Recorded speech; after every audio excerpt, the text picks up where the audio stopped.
Pentingnya manajemen pengelolaan sampah.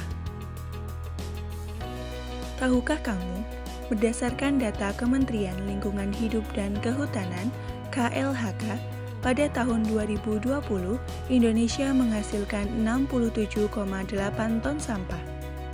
Jumlah penduduk Indonesia yang besar dengan tingkat pertumbuhan yang tinggi dan pola konsumsi masyarakat mengakibatkan bertambahnya volume sampah.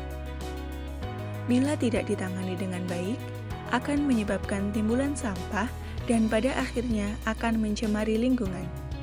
Oleh karena itu, masyarakat memiliki peranan penting dalam pengelolaan sampah. Karena pada hakikatnya, sampah dihasilkan oleh masyarakat itu sendiri. Selanjutnya, sebelum membahas lebih lanjut mengenai pengelolaan sampah, mari kita bahas mengenai sampah dan jenisnya terlebih dahulu. Sampah adalah sisa kegiatan sehari-hari manusia dan atau proses alam yang berbentuk padat. Jenis sampah berdasarkan sifatnya terdiri dari sampah organik, yaitu sampah yang dapat membusuk dan terurai sehingga bisa diolah menjadi kompos. Sebagai contoh, sisa makanan, daun kering, sayuran, dan lain-lain. Yang kedua, yaitu sampah anorganik. Sampah anorganik merupakan sampah yang sulit membusuk dan tidak dapat terurai. Namun, sampah anorganik dapat didaur ulang menjadi sesuatu yang baru dan bermanfaat. Sebagai contoh, yaitu botol plastik, karton, kaleng bekas, dan lain-lain. Selanjutnya, kita akan membahas mengenai pengelolaan sampah. Pengelolaan sampah adalah kegiatan yang sistematis, menyeluruh, dan berkesinambungan yang meliputi pengurangan dan penanganan sampah. Pengelolaan sampah penting dilakukan bagi seluruh masyarakat dengan mengubah paradigma bahwa sampah yang dahulu dianggap sebagai barang sisa, kini sampah menjadi sumber daya yang perlu dimanfaatkan dan memiliki nilai ekonomi.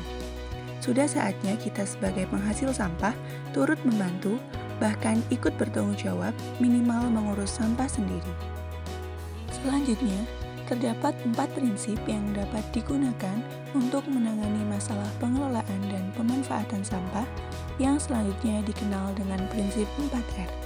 Yang pertama, reduce atau mengurangi merupakan tindakan pelestarian lingkungan dengan mengurangi pemakaian barang-barang yang kurang perlu. Sebagai contoh, mengurangi penggunaan styrofoam untuk membungkus makanan. Yang kedua, yaitu reuse atau menggunakan kembali, merupakan sebuah cara pelestarian lingkungan dengan menggunakan kembali sebuah barang, sebisa mungkin memilih barang-barang yang bisa dipakai kembali supaya tidak langsung menjadi sampah. Sebagai contoh, botol plastik tidak langsung dibuang tetapi dimanfaatkan sebagai vas bunga. Prinsip yang ketiga yaitu recycle atau mendaur ulang merupakan sebuah tindakan pelestarian lingkungan dengan cara menggunakan kembali bahan yang telah melalui proses pengolahan. Sebagai contoh, mendaur ulang sampah-sampah organik menjadi kompos.